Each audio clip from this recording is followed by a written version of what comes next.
आदरणीय जडम साहब, आदरणीय सर्किल हेड साहब और अग्रिम पंक्ति में बैठे मेरे सम्मानीय और मेरे सभी साथियों, आज आप सबको बहुत बहुत शुभकामनाएं। कोई भी जवान या फौजी जब सरहद पर शहीद होता है तो उसके साथ साथ उसका परिवार उसके ना होने पर जो पूरी जिंदगी काट देता है वो एक जिंदा शहीद कहलाता है। वो एक जिंदा शहीद कहलाता है। मैं उसी के ऊपर दो लाइनें बोलूंगा। सबसे पहले मां से कविता शुरू होगी कि पैदा हुआ बच्चा, पैदा हुआ बेटा, पैदा हुआ बेटा, बजाई गई थाली, फिर हर बरस घर में उस बेटे ने पूजा की और मनाई होली दिवाली। फिर वो लाल धीरे धीरे बढ़ने लगा, फिर वो लाल धीरे धीरे बढ़ने लगा, ढेरों मोटी किताबें पढ़ने लगा। माँ उसे देखकर उसकी बलाएं उतारती थी, माँ उसे देखकर उसकी बलाएं उतारती थी। जवां बच्चे को देखकर अपने मन में हजारों सपने संवारती थी। जवां होकर बेटे ने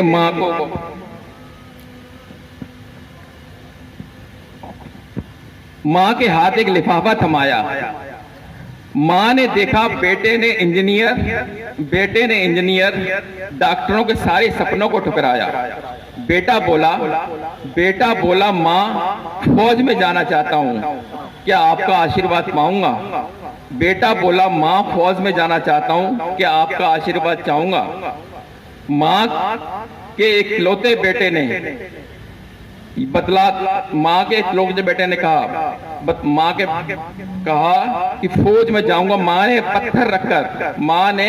पत्थर रखकर कलेजे पे माँ भारती को बड़ा बनाया और अपने इकलौते बेटे को सरहद पर भिजवाया। अब होली दिवाली, अब वो बेटा घर ना आता था, बस फोन पर ही माँ बाप बीवी और बच्चों से बतियाता था। ऐसे में कारगिल में एक ऐसा दिन भी आया जब बच गया मेरा देश, पर माँ का लाल बच ना पाया। जरा सोचिए उस माँ पर क्या बीता होगा, जिस बेटे के जन्म पर जिसने ढेरों बधाइयां मिली थी, जिसको ढेरों बधाइयां मिली थी। क्या बीता जब दिल पर, जब उसकी लाश लपटी तिरंगे पर आई थी। दे तोपों की सलामी, तिरंगा उड़ा दिया गया और माँ के उस लाल को हमेशा के लिए सुला दिया गया।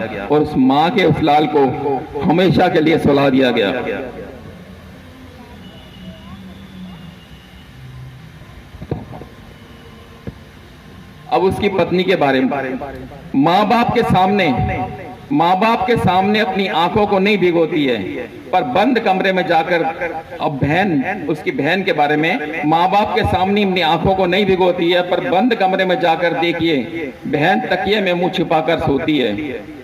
माँ बाप के सामने आंखों को नहीं भिगोती है। आज भी जब राखी आती है, बहना रेशम की एक डोरी लाती है, फोटो के चारों तरफ धागा लिपटाती है। तब मैं ये कहता हूँ कि वो बहन भी एक जिंदा शहीद कहलाती है। जरा सोचिए कि जिस फौजी के नाम की बिंदिया माथे पर लगाई थी, जिसे सदा सुहागन आशीर्वाद की लाल चुनरी उड़ाई, हमारी सदा सुहागन की दुआओं में असर कम नहीं, पर अपना सुहाग उसने माँ भारती दिया अर्पण था। आज भी शीशे के आगे जब वो दुल्हन लाल चुनरी की जगह सफेद चुनर ओढ़कर आती है, तब मैं ही कहता हूँ कि वो पत्नी भी एक जिंदा शहीद कहलाती है। धन्यवाद, शुक्रिया।